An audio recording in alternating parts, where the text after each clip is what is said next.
Artículo 11. Toda persona acusada de delito tiene derecho a que se presuma su inocencia mientras no se pruebe su culpabilidad, conforme a la ley y en juicio público en el que se le hayan asegurado todas las garantías necesarias para su defensa. Nadie será condenado por actos u omisiones que en el momento de cometerse no fueran delictivos según el derecho nacional o internacional. Tampoco se impondrá pena más grave que la aplicable en el momento de la comisión del delito. La inocencia se determina en la autoría del acto y esa autoría debe ser lógicamente demostrada. Por lo mismo, se supone la inocencia antes de demostrarse la autoría del error conforme a la normativa natural de la naturaleza humana. En este punto es necesario darse cuenta de que existen numerosas leyes jurídicas que poco o nada tienen que ver con la regulación de las funciones naturales de la naturaleza humana, en cuyo caso debería establecerse un juez o comisión de expertos en la normativa natural humana capaz de evaluar las consecuencias de lo errado. En este segundo apartado se nos demuestra que la comprensión de la naturaleza humana es insuficiente porque se nos prueba con este mandato diferenciar entre el antes y el después de una normativa fragmentaria. Cuando la normativa no es siempre y para todo válida, esa normativa deberá derogarse. Los fundamentos de la creación no varían de un momento a otro. Por lo mismo, la determinación de una norma debiera ser del mismo modo constante y permanente. De no ser así, ahí no debiera aprobarse. La ley de consentimiento sexual en España es de 13 años. No es delito si la niña consiente y tiene 13 años, pero resulta que la edad penal en España comienza a los 16 años. Hasta esa edad el niño es potestad de sus padres. Si se pide permiso al padre para ir al cine, ¿no se debería pedir permiso también para perder la pureza, el respeto, la confianza y la tradición vincular con los padres y con el resto de la familia? ¿O es normal que el yerno se cuele en casa antes de aceptarlo?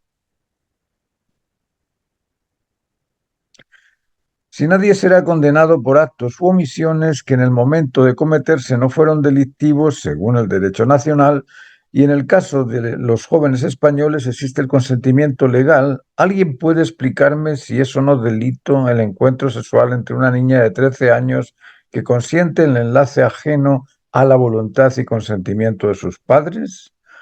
Si no es delito, ¿en qué beneficia su actuar a su familia y a la de su consentido?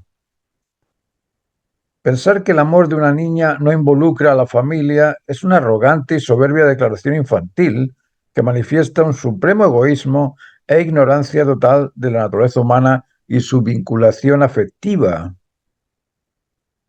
Artículo 12. Nadie será objeto de injerencias arbitrarias en su vida privada, su familia, su domicilio o su correspondencia, ni de ataques a su honra o a su reputación. Toda persona tiene derecho a la protección de la ley contra tales injerencias o ataques.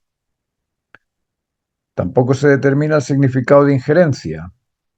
¿Quiere esto decir que una esposa no puede abrir el sobre que en repetidas ocasiones le envía una señorita a su marido? ¿Quiere esto decir que es un error el publicar las conductas inmorales del representante público que las realiza? ¿Quiere esto decir que la corrupción, la vehemencia inmoral y los abusos familiares deben guardarse en privado sin ponerse a disposición de la justicia? ¿Podría considerarse injerencia el hecho de que un hijo o una esposa saque la cartera del bolsillo del pantalón del marido mientras éste se ducha? ¿Qué significa reputación? ¿Se refiere a la posición social lograda por el prestigio profesional? ¿Qué mayor reputación puede lograrse que la de vincular en la incondicionalidad al núcleo familiar completo? En esta declaración existen muchos términos ambiguos, sin una justificación que los certifique válidos.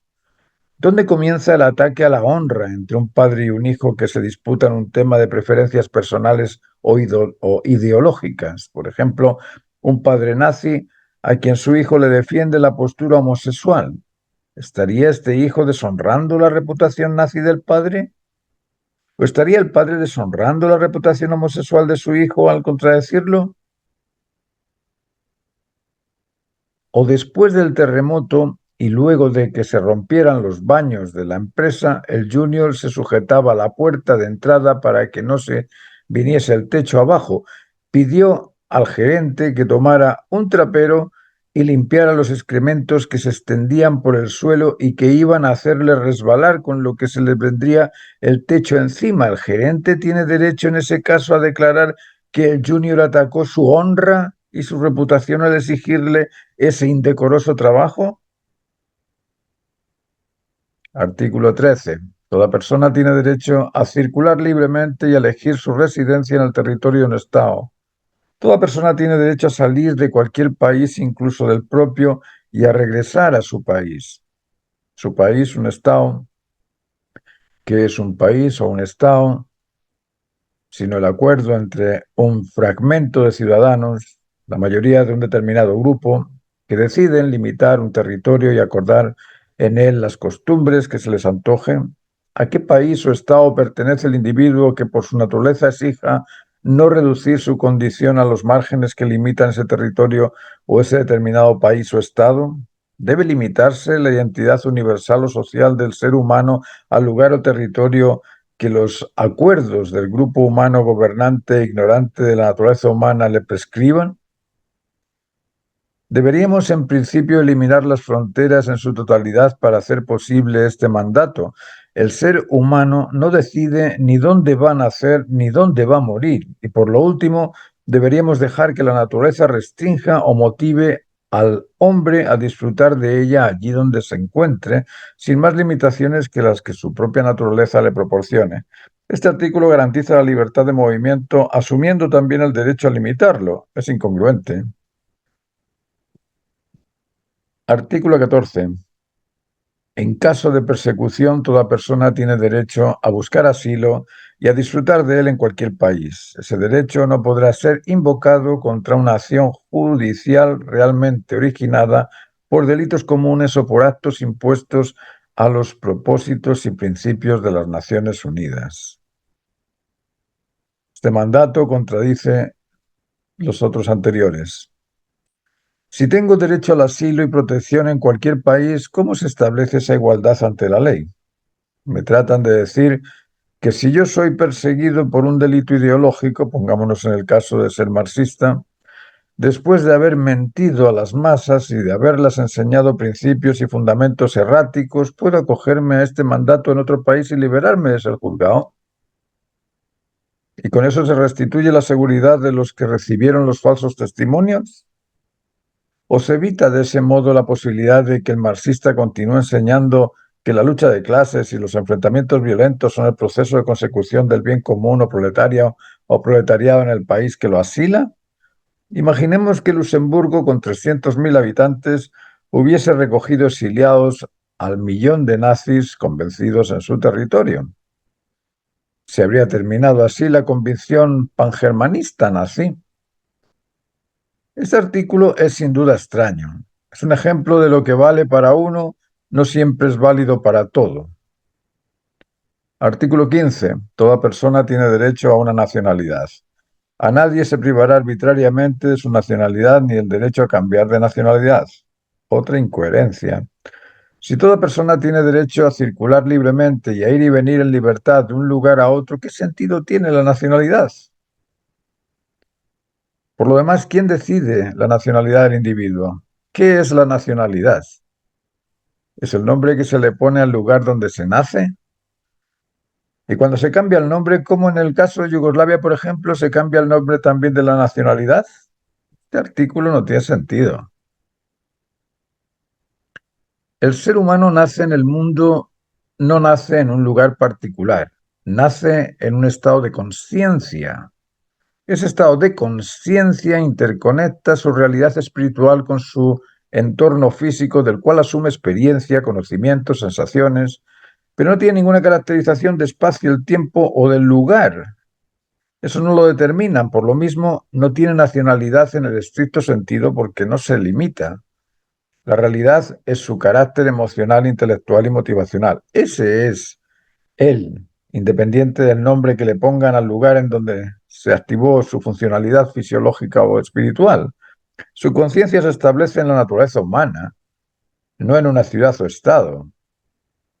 Lógicamente, el ambiente determina aspectos de su comportamiento, como el esquimal come pescados, el sudafricano come carne de búfalo, pero en ningún caso estas costumbres modifican o transforman la naturaleza humana del individuo.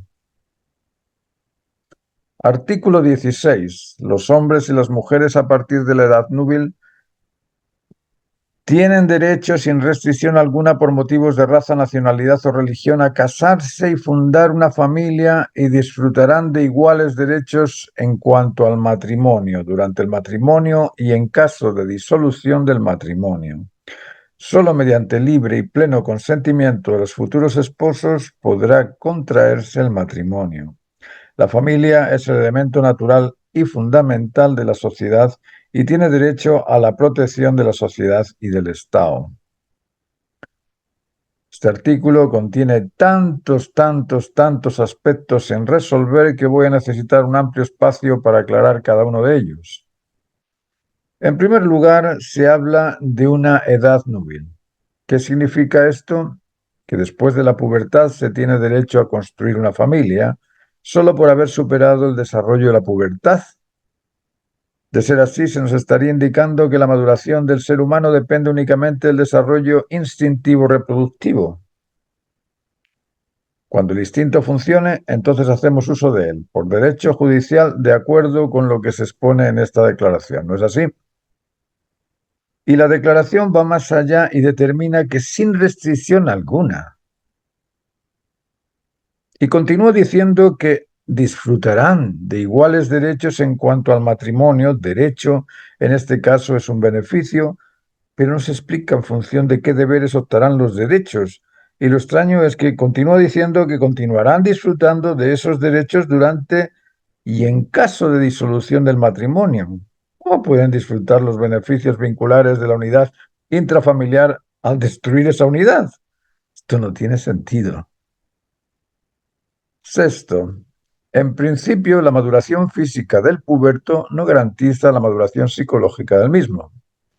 Si el candidato al matrimonio no dispone de los argumentos ni de los recursos necesarios para ejercer el dominio de sus conductas, pensamientos y sensaciones, ¿de qué tipo de cónyuge se está hablando aquí? ¿Qué es un cónyuge? ¿Es solo un puberto maduro? Si decimos que sí, estamos anulando por completo la naturaleza humana de los cónyuges. Y si decimos que no, debemos aclarar entonces qué sentido tiene esta declaración, porque de ser menos animales instintivos, de ser meros animales instintivos, no necesitaríamos reglas de ningún tipo. El ser humano es libre, autónomo y responsable, libre de optar siempre por la alternativa válida para todo, autónomo porque por sí solo descubre las razones constantes e inmanentes que justifican la realidad y reglamentación de la naturaleza humana, y responsable porque responde voluntariamente al cumplimiento del máximo deber válido para todo o del deber máximo exigido por la normativa de la naturaleza humana. Durante su infancia, el niño explora para desarrollar su voluntad, se interesa para desarrollar su conocimiento y se relaciona para desarrollar su sensibilidad afectiva. En paralelo se desarrollan sus órganos reproductivos. Pero para ser calificado maduro, para ser calificado adulto, el joven debe demostrar su lealtad al bien común que proporciona el cumplimiento del deber de ser naturalmente normado con lo que es siempre y para todo válido, o lo que es completo en el uso de sus facultades constructivas, intelectuales y propositivas, de demostrar y ejercer el dominio de lo que es siempre y para todo válido para ser considerado maduro espiritualmente, es decir, aquel niño que no esté maduro en las normas de comportamiento, de atender, entender y estar atento a las necesidades del inmediato, en las normas de convencimiento, de reconocer por el para del qué, y en las normas de convivencia, de seducir con afecto, persuadir con la razón, motivar con lo ejemplar al otro. Aquel niño que no sea capaz de ser incondicional ante el bien común, ante el ideal común y ante el sentido común, aquel niño que no sea capaz de controlar las virtudes de la prudencia, firmeza y templanza, aquel niño que no sea capaz de controlar el instinto de protección, de conservación y de reproducción, y aquel niño que no sea capaz de controlar el celo emocional, el celo intelectual y el celo motivacional, no califica adulto. Para que la relación intergenital sea válida para todos, debe ser válida no solo para los dos cónyuges. Este es un fragmento de los afectados. Debe ser válida para los padres y los suegros, para los hermanos y cuñados y para la ascendencia y descendencia. Lo que declara válida esa relación es la aprobación total de cada uno de los afectos. Ascendencia, contemporaneidad y descendencia. Todos ellos deben vincularse en la aprobación y celebración del matrimonio. De otro modo, el matrimonio no es siempre y para todo válido. Para lograr esa circunstancia, los jóvenes deben demostrar el dominio sobre el celo emocional, intelectual y motivacional, el dominio sobre los instintos de protección, mantenimiento y reproducción. Si después de un tiempo de ejercitarse en el control y dominio del celo y los instintos, reproduciendo siempre el cumplimiento de la máxima necesidad, respondiendo siempre al cumplimiento de la máxima necesidad válida para todo, se entregan voluntariamente en el afecto del darse por el bien del otro para el bien del todo, se les puede celebrar su matrimonio válido siempre y para todos. Sin adquirir esas condiciones, el contacto reproductivo será disfuncional no solamente para la familia, sino para los ascendientes y para los descendientes y, lógicamente, afectará a la sociedad también. La protección de la familia por el Estado en este caso es solo una alucinación intelectiva. El Estado está formado por familias, pero de ningún modo ha de ser el Estado el encargado de la protección familiar. Esa labor le compete única y exclusivamente al padre de familia maduro. De lo contrario, se violará el artículo 12 antes propuesto, que dice: nadie será objeto de injerencias arbitrarias en su vida privada, su familia, su domicilio o su correspondencia, ni de ataques a su honra o a su reputación. Luego el Estado puede regular las áreas de gobernabilidad y administración del Estado, pero no las regulaciones y funciones vinculares familiares. El responsable de esa tarea es el padre de familia y solo él. Artículo 17. Toda persona tiene derecho a la propiedad individual y colectivamente. Nadie será privado arbitrariamente de su propiedad. Este es otro de los artículos que aparentan ser positivos, pero que es todo lo contrario. La propiedad es un deber y derecho a ejercer el poder sobre algo. El único poder del que contamos para ser beneficiarios es el de responder siempre al cumplimiento del máximo deber exigido. Si nos orientamos todos los humanos en la dirección de responder siempre y voluntariamente al cumplimiento del máximo deber exigido, ¿se dispondría de tiempo para cada uno? ¿Cuál sería el beneficio en ese estándar de poseer algo propio? ¿A quién le podría interesar la posesión de propiedades? Este artículo declara la ignorancia de los fundamentos de la naturaleza humana. La propiedad individual no tiene sentido cuando respondes a la normativa de la naturaleza humana de responder voluntariamente al cumplimiento del máximo deber en cada momento y lugar. Aquí nos damos cuenta del artificio humano que promueve esta Declaración de Derechos. Artículo 18. Toda persona tiene derecho a la libertad de pensamiento, de conciencia y de religión. Este derecho incluye la libertad de cambiar de religión o de creencia, así como la libertad de manifestar su religión o su creencia individual y colectivamente, tanto en público como en privado, por la enseñanza, la práctica, el culto y la observancia. Este es, sin duda alguna, el mayor de los errores manifiestos en esta declaración. No puedo imaginar cómo es posible que quien defienda los derechos humanos defienda también las posibilidades de negociarlos o de negarlos en la misma declaración. Si se garantiza la libertad de conciencia, se garantiza al mismo tiempo la libertad de creer que esos derechos no sean creídos válidos. ¿Se entiende? Si se garantiza la libertad de conciencia, se garantiza al mismo tiempo la libertad de creer que estos derechos no son válidos. Así de simple. A mí me garantizan la libertad de conciencia, vale. Aquí tengo una serie de derechos. ¿Por qué razón voy a creerlo si se me garantiza la libertad de conciencia? Si tengo libertad de conciencia, yo puedo decir que estos derechos son inválidos. La libertad de religión se opone a la igualdad entre individuos, al derecho a la seguridad de las personas, entre otros muchos. Religión viene de religio, que significa religar, unir al hombre con su verdadera naturaleza humana, a la que por ignorarla lo han denominado Dios. Un hombre natural no tendría necesidad de interpretar ni de creer en la naturaleza humana que comprende y a la cual se ajusta. Un hombre que conoce y realiza no cree en su experiencia, la tiene. Es decir, uno no cree. Creer es únicamente, o el credo únicamente se justifica en lo ignorado. Yo creo en algo que no conozco, porque de conocerlo lo sabría, y si lo sé, no lo voy a creer. Voy a estar seguro de ello. Luego el hombre que conoce y realiza no cree en su experiencia, la tiene. Creer únicamente se justifica en lo ignorado. Por eso los credos o creencias religiosas para un ser humano natural no tienen sentido. Por lo demás, Dios es lo esperado y lo beneficiario máximo. El hombre maduro que responde y realiza el cumplimiento del máximo deber necesario es uno en lo esperado y es uno en el máximo beneficio. Ese hombre es uno con Dios. Y por lo mismo no necesita creer en lo que realiza. Está seguro de la existencia del Dios, de las normas naturales que él comparte, y cuando esto se comparte en la totalidad de la especie humana, porque todo humano espera ser auténtico en su realización natural como especie, las religiones dejarían de ser múltiples y variadas. Luego este artículo no tiene validez, porque no es siempre y para todo válido. Artículo 19. Todo individuo tiene derecho a la libertad de opinión y de expresión.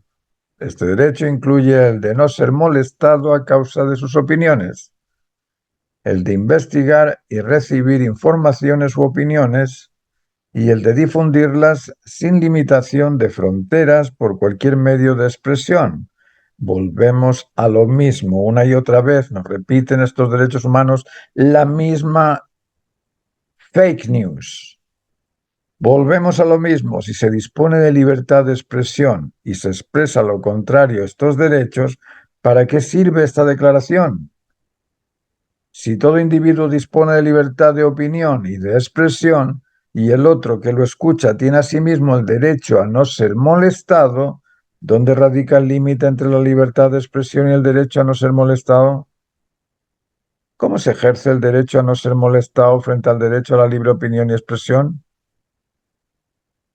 ¿Quién dice que a mí no me molesta la expresión del otro? Me puedo molestar tranquilamente. El artículo 12 dice que nadie será objeto de injerencias arbitrarias en su vida privada. Y el 19 dice que se dispone del derecho a la libertad de expresión. ¿Cómo prohibir entonces las opiniones contrarias a la dignidad del individuo si dispone del derecho a expresarlas? Por ejemplo, pienso y dispongo de la libertad de pensamiento, que el vecino de al lado es un corrupto, y como dispongo de libertad de expresión y de opinión, voy al vecino del otro lado, que es amigo suyo, y le expreso mi libre pensamiento diciéndole que pienso que nuestro vecino de esta parte de este lado es corrupto. ¿Cometo en esto algún delito? Si lo cometo porque es una injerencia y viola el artículo 12, ¿de qué libertad de conciencia y expresión me están garantizando? Este artículo debió expresarse de este modo. Todo humano tiene el deber y la obligación de expresar únicamente la verdad, el juicio justo y el testimonio de razones constantes e inmanentes que, por ser siempre y para todos válidas, benefician, interesan y motivan al que escucha. Este artículo habría sido adecuado. Lo repito, todo humano tiene el deber y la obligación de expresar únicamente la verdad, el juicio justo y el testimonio de razones constantes e inmanentes que, por ser siempre y para todos válidas, benefician, interesan y motivan al que escucha. Libertad es la capacidad de optar por lo que es válido siempre y para todo. Y lo válido es cierto, justo y bueno. Más que ofrecer libertad de expresión o de opinión, el deber es el de decir y escuchar la verdad, el juicio justo y las razones constantes. De este y no de otro modo se satisfacen ambas partes, la del que dice y la del que recibe, o de la del que escucha. Por lo mismo, el artículo 19 de la Declaración de los derechos humanos no está bien redactado. Artículo 20. Toda persona tiene derecho a libertad de reunión y de asociación pacíficas. Nadie podrá ser obligado a pertenecer a una asociación. La naturaleza obliga a ser iguales y en ese aspecto nos asociamos aún sin nuestra propia determinación. Todos los seres humanos son humanos y eso nos asocia a todos sin que ninguno de nosotros lo determine. Nadie podrá ser obligado a pertenecer a una asociación. Es un artículo indecente porque esta Declaración de los Derechos implica la asociación de personas en la defensa de los mismos. La familia es una asociación, la tribu es una asociación, la empresa es una asociación, el equipo de fútbol es una asociación, la iglesia es una asociación. ¿Cómo entonces se nos dice que tenemos libertad de expresión, libertad de pensamiento y ahora se nos dice que no podemos ser obligados a pertenecer a una asociación? ¿Qué tipo de significación se le da al término obligado? ¿Se trata únicamente de evitar una imposición violenta? Pero existen muchos modos de obligar sin violencia. Los jóvenes son obligados y sin violencia a estudiar, aunque crean que no lo necesitan porque quieren ser pastores, y el Estado español, por ejemplo, como muchos otros, los obliga a ir a la escuela y eso es una asociación estudiantil. Obligados estamos todos a cumplir con el deber de ser normales, auténticos y humanos. ¿Quién puede evitar esa obligación? Obligados estamos todos a crecer, a multiplicarnos y a ejercer el dominio de nuestras sensaciones, conocimientos y conductas en pro del beneficio natural de las especies. ¿Quién limita o reprime esta obligación? Y al ser todos naturalmente obligados, lógicamente todos se asocian en lo mismo. Este artículo es ambiguo y no define qué tipo de asociaciones limitan, ni qué significa obligado, ni pacífica, ni asociación. Cada término es sujeto a la interpretación múltiple e indefinida, por lo mismo suena bien, pero no se especifica, no se comprende. Artículo 21. Toda persona tiene derecho a participar en el gobierno de su país directamente o por medio de representantes libremente escogidos. Toda persona tiene el derecho de acceso en condiciones de igualdad a las funciones públicas de su país. La voluntad del pueblo es la base de la autoridad del poder público. Esta voluntad se expresará mediante elecciones auténticas que habrán de celebrarse periódicamente por sufragio universal e igual y por voto secreto u otro procedimiento equivalente que garantice la libertad del voto. Volvemos a encontrarnos con la necesidad de redefinir el significado de libertad. Libertad es la capacidad de optar por lo que beneficia siempre a todo, porque lo que beneficia siempre a todo no perjudica nunca nada. Libertad es la capacidad de optar por lo que es válido.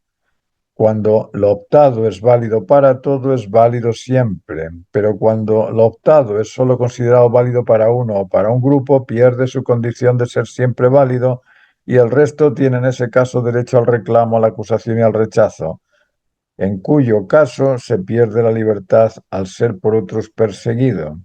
Esta sencilla explicación no es tan sencilla de entender y por eso es necesario estar atento a lo que se deriva del ejercicio de la libertad propia de cada uno.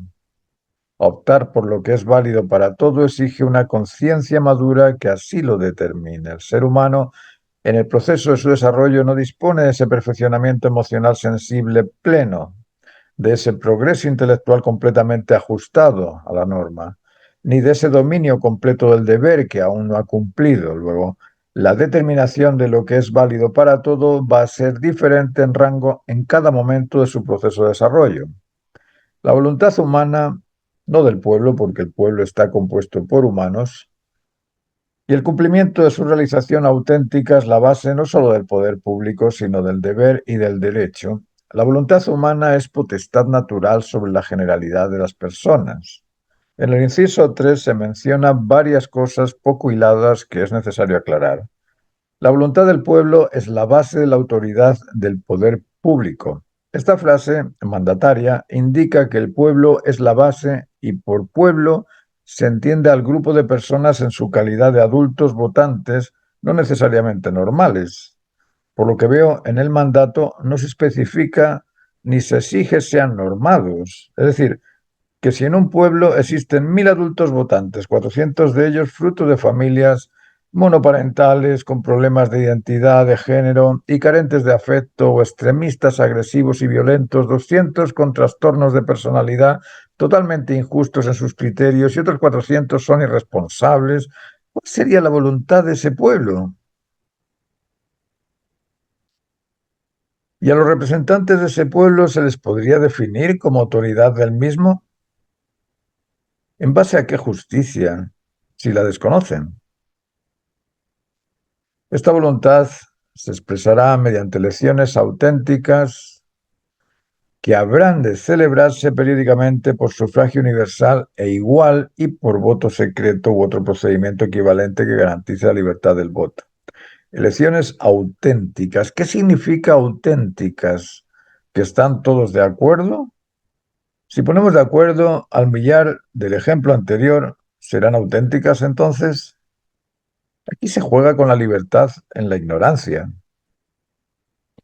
Auténtico es al mismo tiempo justo y válido para todo. La autenticidad es una cualidad que no se determina por la cantidad. Ninguna cantidad podrá decirse auténtica hasta no lograr la calidad de serlo. Y esa calidad se establece, no la posee nadie. La calidad del ser humano auténtico es el regulador de la autenticidad de las especies, pero debe reconocerse en su justicia, no en su apariencia. El sufragio universal es sólo válido cuando los que sufragan son también válidos, maduros, educados, auténticos. De otro modo, el sufragio pierde su condición de universalidad. Lo universal es siempre y para todo válido. Si los votantes no poseen esa cualidad de ser siempre y para todos válidos, su voto desmerece la autenticidad de la elección. El problema más grave de un sistema democrático sin límites y sin el verdadero significado de libertad es precisamente el sufragio universal. En una sociedad de inmaduros y legales, bajo el punto de vista de las normas de la naturaleza, la elección por sufragio universal no garantiza la elección del adecuado para liderar esa sociedad. Este artículo debe reformularse porque no garantiza el bienestar social, familiar ni individual. El artículo 22 nos dice que toda persona como miembro de la sociedad tiene derecho a la seguridad social y a obtener mediante el esfuerzo nacional y la cooperación internacional habida cuenta de la organización y los recursos de cada Estado, la satisfacción de los derechos económicos, sociales y culturales indispensables a su dignidad y al libre desarrollo de su personalidad. Ok. Si venimos hablando de abstracciones, aquí nos enfrentamos a la más grave de todas. Toda persona tiene derecho a la seguridad social y se indica que del beneficio público universal de todas las naciones se repartirá equitativamente entre todos los beneficiarios, pero no se determina cuáles son las necesidades básicas del individuo ni con qué beneficios satisface esa necesidad. Si se define el término seguridad social, se sobreentiende que es el derecho a la salud, educación, vivienda, alimentación básica. Pero ¿qué es lo básico? ¿Qué es la salud? ¿Solo la biológica o fisiológica o también incluye la salud espiritual o vincular? Y si se incluye, ¿en qué consiste? Debería definirse. En tanto, la educación ocurre lo mismo. ¿Qué es educación? ¿Qué tipo de educación declaran ser normal y normada en concordancia con las normas fundamentales de la naturaleza humana que no se especifica? Y si de remuneración se refiere, ¿cuál sería la adecuada a las necesidades humanas de cada uno que cada uno debería recibir? ¿Y de quién provendría? ¿Cuál es lo justo de ofrecer? ¿Cuál es lo justo a recibir?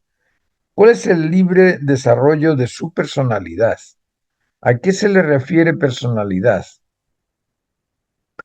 Esto, indefinido, es causal de interpretaciones y por lo tanto de conflictos. Este artículo debe reformularse por completo y definirse en cada concepto su significación clara y precisa. Artículo 23. Toda persona tiene derecho al trabajo, a la libre elección de su trabajo, a condiciones equitativas y satisfactorias de trabajo y a la protección contra el desempleo. Toda persona tiene derecho, sin discriminación alguna, a igual salario por trabajo igual. Toda persona que trabaja tiene derecho a una remuneración equitativa y satisfactoria que le asegure, así como a su familia, una existencia conforme a la dignidad humana y que será completada, en caso necesario, por cualesquiera otros medios de protección social. Toda persona tiene derecho a fundar sindicatos y a sindicarse para la defensa de sus intereses. Más de lo mismo. Derecho al trabajo se refiere al derecho creativo o al derecho a la oportunidad o al derecho al ejercicio. Se dice pronto derecho al trabajo, pero ¿qué significa eso? Si decimos que es un derecho a ser empleado, ¿de qué puede servirme ese derecho en momentos de recesión, cuando no hay empleo? La libre elección para trabajar debe entenderse como que cada humano tiene derecho a elegir dónde trabajar y si sus recursos son insuficientes, debería también tener derecho a elegir esa posición para la cual no califica. ¿Y la calificación? ¿Quién la determina, el trabajador o el empleador? Si decimos que es el empleador, ¿cómo discernir entre el rechazo por incapacidad o el rechazo por discriminación? ¿Cuál es el límite? ¿Dónde comienza lo uno y termina lo otro? ¿El igual salario por trabajo igual en qué casos? ¿En los deportes? ¿En los artistas? ¿O profesionales de élite también?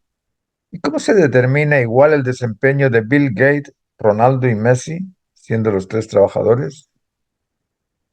Si se tiene derecho a sindicarse, ¿no agrede esto a la seguridad del empresario y este también tiene el derecho a la seguridad, ¿no es cierto?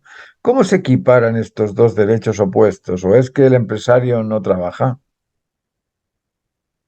Artículo 24. Toda persona tiene derecho al descanso, al disfrute del tiempo libre, a una limitación razonable de la duración del trabajo y a vacaciones periódicas pagadas.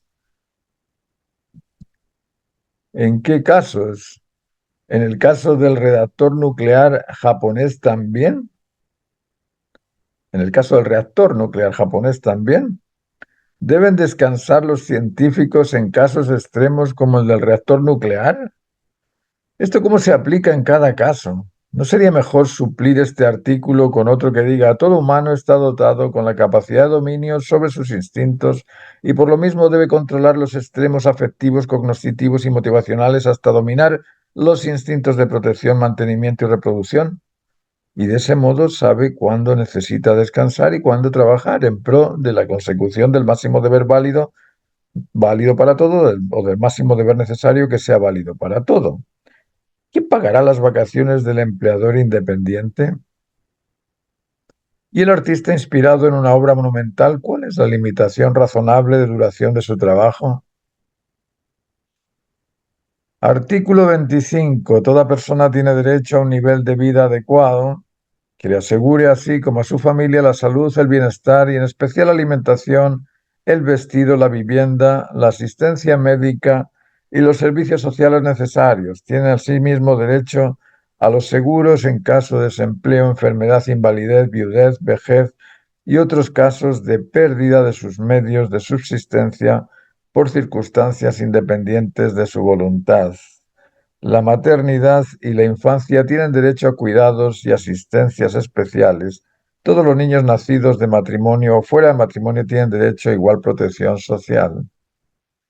Otra abstracción como los artículos anteriores. Nivel de vida adecuado. ¿A qué nivel de vida se le considera adecuado? Un departamento de 50 metros cuadrados sin jardín y en una vivienda social rodeado de personas de escasa formación cultural, en un barrio de los suburbios exteriores de cualquier ciudad y sin posibilidades de ingreso a ningún centro educativo de calidad. ¿Qué tipo de vestimenta, vivienda, salud y bienestar es digno de todo humano?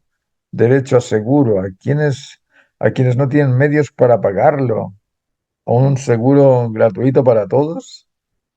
Todos los niños, jóvenes y adolescentes deberían tener derecho a la protección del desarrollo de su maduración hasta ser bendecidos en matrimonio. De ahí en adelante, lógicamente, deberían seguir gozando de los derechos fundamentales asociados a la realización de la unidad vincular intrafamiliar completa, derecho a la protección afectiva, cognitiva y productiva que establece la tradición de una familia normal, Y en la vejez, todo miembro de la tercera edad jubilado debería ser protegido en lo fundamental humano, afectivo, cognitivo y productivo que potencie y permita su desarrollo humano y su convivencia familiar normal. Todos los niños nacidos de matrimonio o fuera del matrimonio tienen derecho a igual protección social. Fuera del matrimonio, y como un niño nacido fuera del matrimonio no contradice el artículo 12, nadie será objeto de injerencias arbitrarias en su vida privada, su familia, ni de ataques a su honra o a su reputación. ¿Qué pasó con el artículo 12? Artículo 26. Toda persona tiene derecho a la educación. La educación debe ser gratuita, al menos en lo concerniente a la instrucción elemental y fundamental. La instrucción elemental será obligatoria. La instrucción técnica y profesional habrá de ser garantizada. El acceso a los estudios superiores será igual para todos en función de los méritos respectivos. La educación tendrá por objeto el pleno desarrollo de la personalidad humana y el fortalecimiento del respeto a los derechos humanos y a las libertades fundamentales. Favorecerá la comprensión, la tolerancia y la amistad entre todas las naciones y todos los grupos étnicos o religiosos, y promoverá el desarrollo de las actividades de las Naciones Unidas para mantenimiento de la paz. Los padres tendrán derecho de preferente a escoger el tipo de educación que habrá de darse a sus hijos.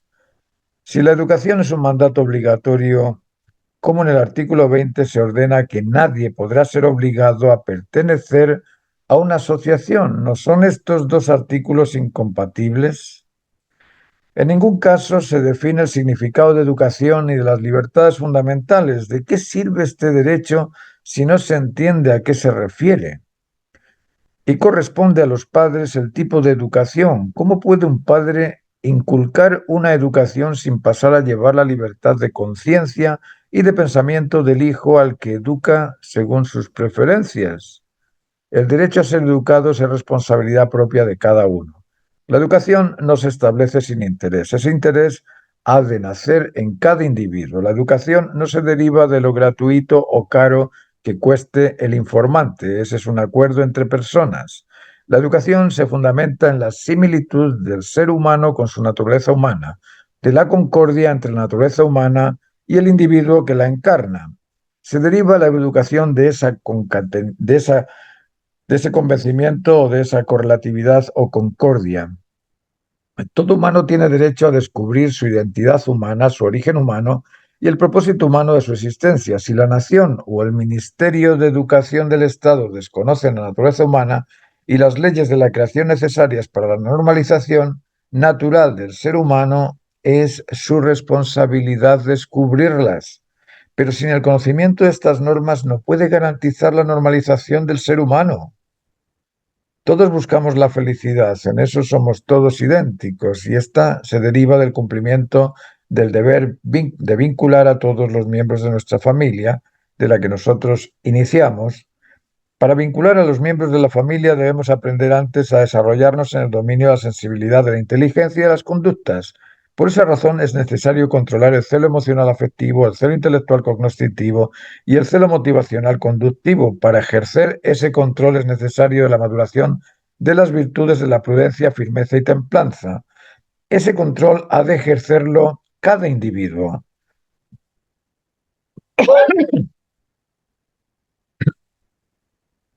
Además, es necesario dominar los impulsos productivos por los instintos de protección, la ansiedad y la angustia, por los apetitos alimenticios y de descanso derivados del instinto de mantenimiento y el apetito intergenital prematuro, condiciones estas que garantizan la naturaleza humana libre porque responde al cumplimiento del máximo deber válido para todo, autónomo, porque se justifica justo en el reconocimiento de lo válido para todo y responsable por responder voluntariamente al cumplimiento del deber máximo válido para todo. Todo humano debe crecer, multiplicarse y dominar los procesos de su desarrollo. La educación moral, ética y estética natural ha de ser descubierta y compartida por todos, así como los fundamentos de la creación y la verdadera identidad del ser persona. Así como está la Declaración de los Derechos Humanos, no es posible dar cumplimiento al apartado segundo de este artículo, ni se logrará el pleno desarrollo de la naturaleza humana, ni el respeto a los derechos contradictorios que se expresan en ella, ni mucho menos favorecerá la tolerancia de opuestos ni la amistad entre naciones. Las Naciones Unidas deben encontrar los fundamentos de la naturaleza humana antes de proponer derechos. Sin cumplir las obligaciones humanas no existe derecho al beneficio. Los padres no solo tienen derecho a la educación de sus hijos, tienen potestad natural sobre ellos. Es el padre el que reconoce al hijo maduro y es el hijo el que ha de reconocer la madurez de su padre para cumplirse así en la naturaleza humana en él. Lo humano ha de coincidirse entre padres e hijos para poder decir que lo humano está en el padre, en la madre y en el hijo, tres personas distintas y una sola condición humana completa y compartida. De ese modo, lo humano está en mí y yo en lo humano, yo en vosotros humanos y vosotros humanos en mí. Aquí se aclara ese dilema. El Ministerio de la Educación trae al mundo de cabeza. Nadie sabe qué es educar ni en qué se debe educar. Unos piensan que se debe enseñar religión, otros que no, unos que deben leer mucho, otros que no, unos que dicen que los padres son los que deben educar a sus hijos a su manera, pero las maneras las maneras de cada padre son distintas a las del vecino. Si seguimos pensando de ese modo, el ser humano no se educará nunca. Y esta declaración fomenta ese modo.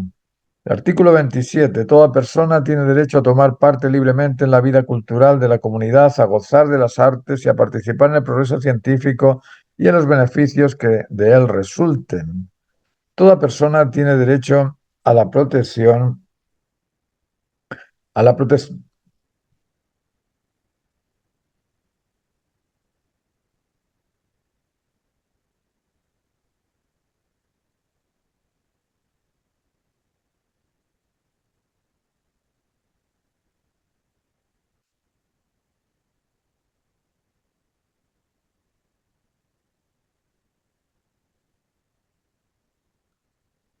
Artículo 27. Toda persona tiene derecho a tomar parte libremente en la vida cultural de la comunidad, a gozar de las artes y a participar en el progreso científico y en los beneficios que de él resulten.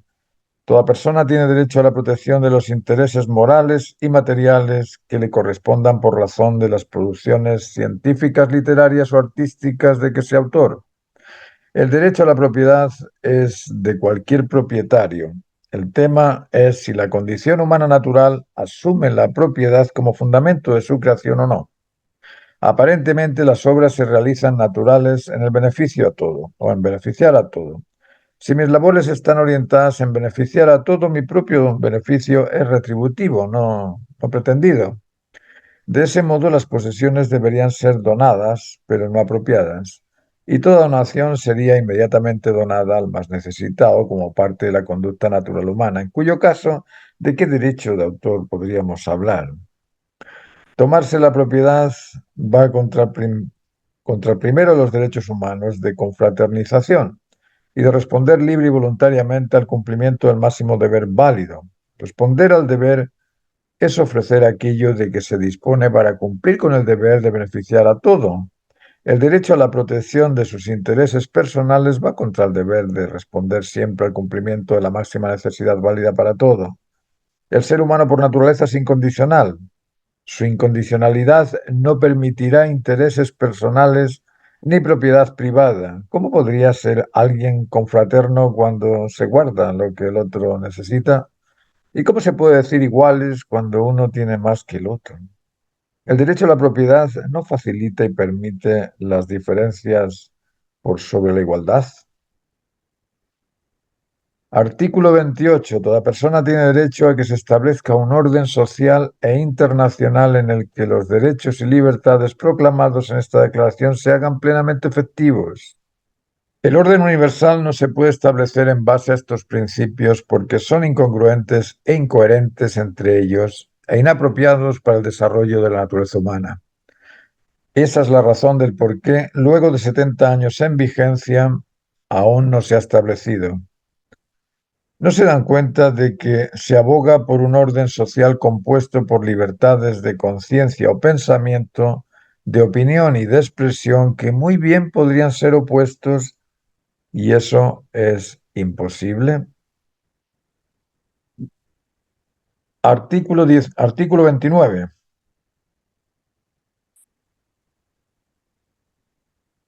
Artículo 29. Toda persona tiene deberes respecto a la comunidad, puesto que sólo en ella puede desarrollar libre y plenamente su personalidad.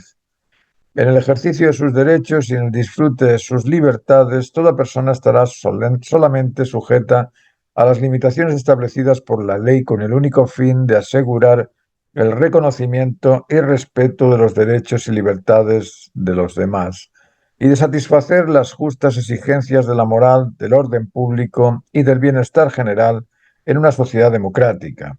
Estos derechos y libertades no podrán en ningún caso ser ejercidos en oposición a los propósitos y principios de las Naciones Unidas. En primer lugar, es necesario precisar cuáles son los deberes humanos.